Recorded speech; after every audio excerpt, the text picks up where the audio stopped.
මං හදන්නේ පපායා milk shake. ඒ නිසා මම මෙන්න මේ වගේ පැපොල් කෑල්ලක් ගත්තා. මම මේක පොඩි කොටුවට කපා ගන්නවා.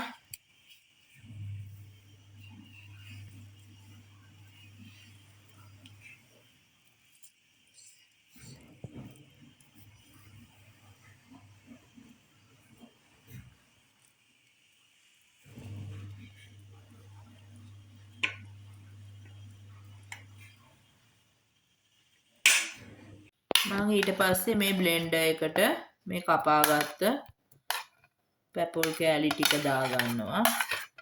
එම අයිස්ක්‍රීම් දාගන්නවා. තේ හැඳි 3ක් විතර වැනිලා අයිස්ක්‍රීම්.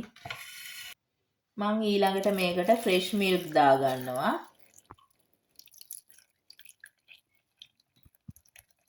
ඒ ප්‍රමාණය පොඩ්ඩක් වැහෙන්න තිබුණාම ඇති. අනේ හදන වීදුරු ගානට ෆ්‍රෙෂ් මිල්ක් එක දාගත්තා ප්‍රමාණවත්. ඊට පස්සේ මම මේකට ලුණු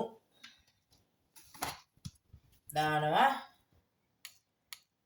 තේ හැඳි කාලක් විතර. මම මේකට සීනි තේ හැඳි 3ක් විතර දාගත්තා. ඊට පස්සේ මම මේක බ්ලෙන්ඩ් කරගන්නවා.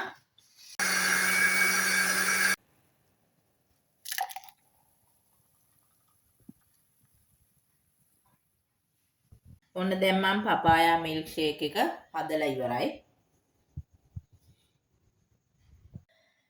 මේ වෙනකම් මගේ channel එක subscribe නොකරපු අය ඉන්නවා නම් subscribe කරන්න කියලා මම ආදරෙන් ඉල්ලනවා.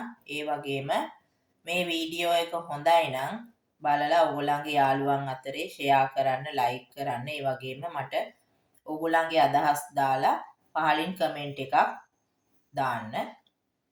මේ වීඩියෝ එක බලපු සියලු දෙනාටම බොහොම ස්තුතියි.